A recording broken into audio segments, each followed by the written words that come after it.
আজকে কোনোভাবে আকাম করা যাবে না। না মানে না, কোনোভাবেই করা যাবে না। কিন্তু আমার হাতের মধ্যে তো নিষ্পিস করতেছে ভাই। এই যে আকাম করার জন্য আমি এটা হাতে নিয়ে ঘুরতেছি, কিন্তু সাহস পাচ্ছি না। কি পড়বো আল্লাহ ভালো জানে। কিন্তু চলো তাও দেখি কিছু করা যায় নাকি। আজকে ঘরের যত থালাবাটি আছে, মানে হাড়ি পাতিল আছে, সবকিছুর মধ্যে আমি রান্না করবো। তারপরও আজকে কোনোভাবে আকাম করা যাবে না। এই যে এরকম একটা কড়াইয়ের মধ্যে পানি, তারপরে দিয়ে দিলাম পাস্তা, একটু কমাই দিয়ে বুঝছো, কারণ আকাম করাই যাবে না। মানে আকাম করলে এটা ফালাই দিতে হবে, লুক চক্ষু আড়ালে বুঝছো। তারপরে এই যে পাস্তা দিয়ে দিলাম, এরপর এটার মধ্যে মারিয়ে দিতে হবে একটু তেল। এরকমই দেখছিলাম মনে হয়। আচ্ছা হইয়া গেছে। এবারে যে দেখছো টমেটো রাখে আমার আম্মাই ফ্রিজে, মানে কি খবর, দুঃখের কথা। এদিকে আবার পেঁয়াজের 3-4টা বাচ্চা কাচ্চা হয়ে গেছে। মানে যতই ভাবি যে আজকে আকাম করবো না, তারপরও আমার সাথে আকাম হয়েই যে শালা, কোনো শান্তি নেই। আচ্ছা এই যে এরকম সুন্দর করে পেঁয়াজ নিবা, তারপর নিবা 2টা কাঁচা মরিচ, তারপর নিবা একটা টমেটো। অবশ্যই ফ্রিজে দিবে, টমেটো হওয়া লাগবে বুঝছো। এখন যদি কেউ এসে আমাকে বলো যে বাসায় নর্মাল টমেটো আছে, তাতে হবে না, হবে না। এরকম দিবে টমেটোই লাগবে। নর্মাল টমেটো থাকলে ওটাকে প্রথমে দিবে ঢুকাইবা, ফ্রিজে দিবে, তারপরে ওটার এরকম বরফ করবা, তারপরে ওটা এরকম খাইতে নিবা বুঝছো। হইছে চলো। কিন্তু এটা মনে হয় বেশি সিদ্ধ হয়ে গেছে বুঝছো। দেখি একটু চাইপা টাইপা না হয়ে গেছে সিদ্ধ। এই যে দেখছে চলে আসছে আমার পিঙ্ক কালারের কড়াইটা নিয়ে। আজকে রান্নার দেখো পুরা ফাটাই দিব। এই পিঙ্ক কালারের কড়াইটা একটু জুস রান্না হয় বুঝছো। এই যে পেঁয়াজ আর কাঁচামরিচ দিয়ে দিলাম, কিন্তু তেলটি গরম হয়নি।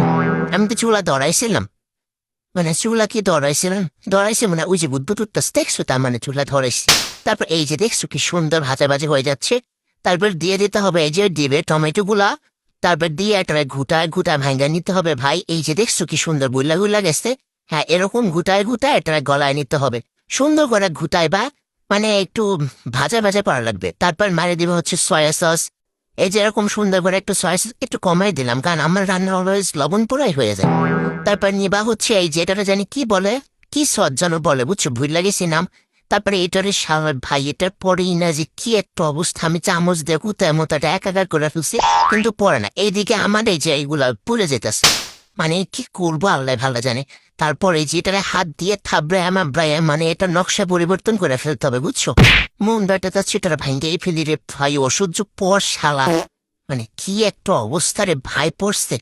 আচ্ছা অবশেষে পড়ছে, আমি হাঁপাই গেছি। কিন্তু আমার কড়াইটার মধ্যে লাইকা যাচ্ছে কেন? নিজের কেনা জিনিস হলে খুব মায়া লাগে বুঝছো। এটা ভাই পাইজা লাগে গেছে। আচ্ছা সমস্যা নাই। এরপরে যে নিয়ে নেবা ডিম। এবার এটা সুন্দর করে ঘুটায়া মোটায়া মিক্স করে নিতে হবে। তারপর দিয়ে দিবা একটু করে এই যে ম্যাগি মশলা।